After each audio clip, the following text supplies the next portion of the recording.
share our information. This place is ruled by physical rules and judicial limitations. The human condition has really been about transcending this place. So we frame our experiences and we tell stories to one another that might not be the way things actually happen, so that we can create memories. We can work through models with these new memories. My belief is that in the very near future, companies will create systems that challenge the real. These systems will feel like the everyday. They will interact with them like the everyday. And the companies that will create this, some of them already exist. Others will rise and create new economies. And what they'll do is they'll actually prepare world parts of this, and will mix and match and create new whole societies in this pseudo-hyper-reality. We'll be able to go anywhere. We'll be able to build anything. And so our interactions are going to evolve. The way that we see data, the way that we see one another, the way that we communicate is going to change into this hyper-information.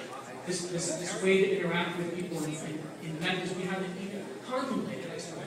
So, in these systems, we can go anywhere. If I'm a kid in Kenya, I can visit the Louvre as if it were real. And I can do that on a field trip with people from Australia. And I can be anyone or anything, be it a lamp or a horse or an exploding star. I can do this, and it feels as if it were real. Totally real. So, with that comes some new things, right? The limitations on sexuality, the limitations on intimacy, those things start to change, they start to shift. And we start to contemplate them in whole new dimensions. And what will begin to happen is that people will satiate their loneliness. They'll find new ways to communicate through the system. And some of them will have a very hard time unplugging. They'll have a very hard time being able to communicate without this system. That's one of the dangers that we run into. Another one is that spam will evolve. Corporations will do whatever they can to place their product in front of you. And what that will mean in this advertising ready-made system is that you will have a hard time distinguishing what is being sold to you and what you're actually experiencing. Because who is watching?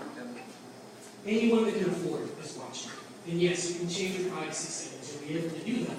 But ultimately, it will be a lot more fun to be open and invite other people into your own reality. So, unfortunately, your data will be used in ways that you're not expecting. You'll be exposed, and you'll be rehashed and remapped and reused in, unfortunately, ways that you might not have originally approved. And people will use their imagination to change your data.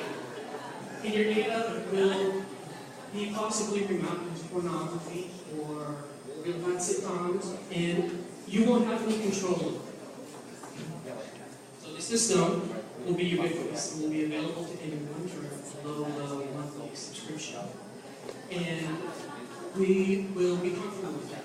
And it will dictate our day-to-day interactions because we will work with the system. And we will educate people about the system.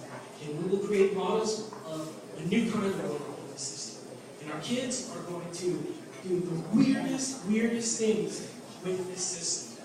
They're going to mash up data and really start to think about things that we, at this point, are just really uncomfortable. Like flying gold robots through the universe shooting unicorn missiles. I mean, just like crazy stuff that to them will seem totally real. Okay? That to them will make perfect sense. So they'll begin to extrapolate, not only to find what is possible, but to really start to understand their own limitations. That's what the system will provide. And who will want in? Everybody will want in. Because this system will replace television. This system will replace universities. It will augment the way we interact with one another. It will be the only way to do business. The only way to visualize and experiment. To have a collaborative conversation with engineers or discuss policy with people in other countries. My hope, ultimately, is that we use this system to share and create peace for one another, and that we use it to create memories worth having. Thank you.